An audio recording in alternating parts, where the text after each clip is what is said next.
যেখানে হেরেছি সরকারি প্রকল্পের টাকা বন্ধ করে দিয়েছি, অকপট তৃণমূল বিধায়ক শওকত মোল্লা।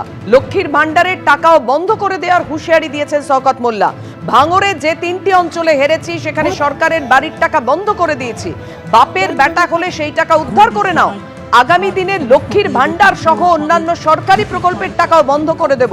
ভাঙড়ের সভায় হুঙ্কার ক্যানিং পূর্বের তৃণমূল বিধায়ক শওকত মোল্লা। অর্থাৎ রাজ্য সরকারের প্রকল্পের টাকা কিছুদিন আগেই আপনারা জানেন বাজেটে আরো 500 টাকা লক্ষ্মীর ভান্ডারে বরাদ্দ করেছে সরকার। সেই লক্ষ্মীর ভান্ডারের টাকা বন্ধ করে দেওয়ার হুঁশিয়ারি দিয়েছেন শওকত মোল্লা। যেখানে তারা পরাজিত হয়েছেন, যেখানে তারা হেরেছেন, সরকারি প্রকল্পের টাকা বন্ধ করে দিয়েছি বলে হুঁশিয়ারি দিলেন শওকত মোল্লা। আমাদের এই ভাঙড় থেকে 3টে অঞ্চল আমরা হেরে গিয়েছিলাম। আমাদের সরকার সেই 3টে অঞ্চলের ঘরটাকে পুরোপুরি বন্ধ করে দিয়েছে। দাদার খাবে আর মামার গাইবে, বলবে ওটা মমতা বন্দ্যোপাধ্যায়ের বাবার টাকা। মমতা বন্দ্যোপাধ্যায় সরকার টাকা দেবে আর তার মা মাসে নিয়ে এই চালতাবেড়িয়া শানপুকুরের কিছু সমাজ বিরোধী তারা টানাটানি করবে। আমরা বলছি টাকা আমরা বন্ধ করে দিয়েছি, যদি হিম্মত থাকে বাপের বেটা হও, সেই টাকা নিয়ে নাও। দেখি কত বাপের বেটা আছো তোমরা। আগামী দিনেও আমি পরিষ্কার বলি, আমাদের এই অঞ্চলে সিএমআরতে যে নাম এসছে, আমি প্রত্যেকটা নেতার কাছে অনুরোধ করব, আইএসএফ এর একজন না যেন টাকা পায় তার ব্যবস্থা আমাদের তৃণমূল কংগ্রেসকে করতে হবে। পরবর্তীকালে কৃষক বন্ধু লক্ষ্মীর ভান্ডার টাকা পাচ্ছেন, দেখা যাবে সেটা। কারণ এই টাকা কেন্দ্রের বিজেপি সরকার দিচ্ছে না। এই টাকা নওশাদ আব্বাসের মতো দালালরা দেয় না।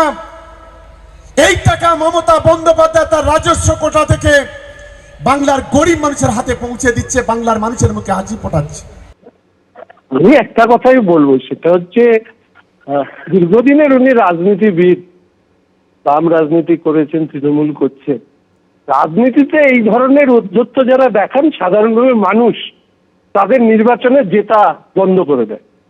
ফলে উনি টাকা বন্ধ করে দেওয়ার কথা বলছেন, মানুষ ওনাদের এমন ভাবে হারাবে যে ওনাদের আর বিধানসভায় পৌঁছানোর জায়গা থাকবে না।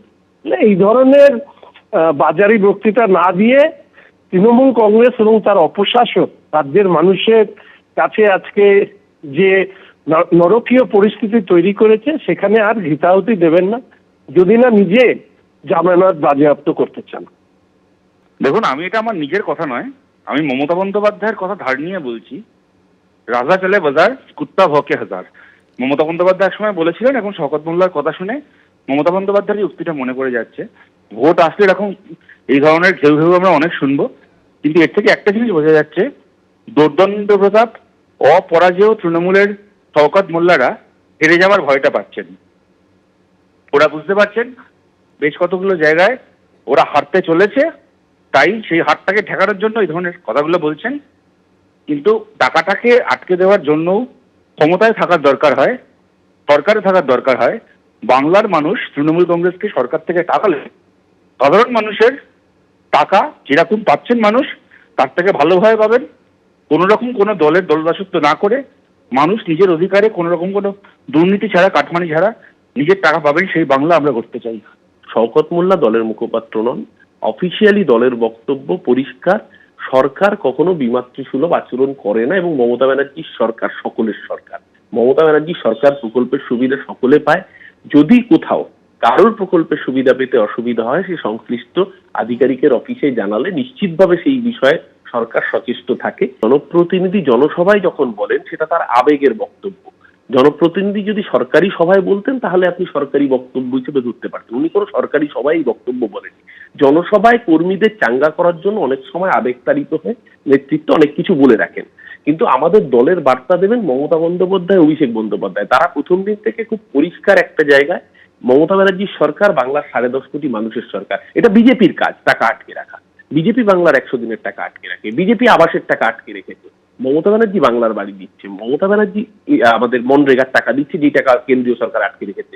ওটা বিজেপির কালচার, তৃণমূলের কালচার এটা নয়। জনসভায় নেতারা গিয়ে মানুষের, জনতার আবেগকে, সেন্টিমেন্টকে মর্যাদা দিয়ে অনেক সময় অনেক কথা বলেন, সেটা সরকারি স্টেটমেন্ট নয়। এবিপি আনন্দ, এগিয়ে থাকে, এগিয়ে রাখে।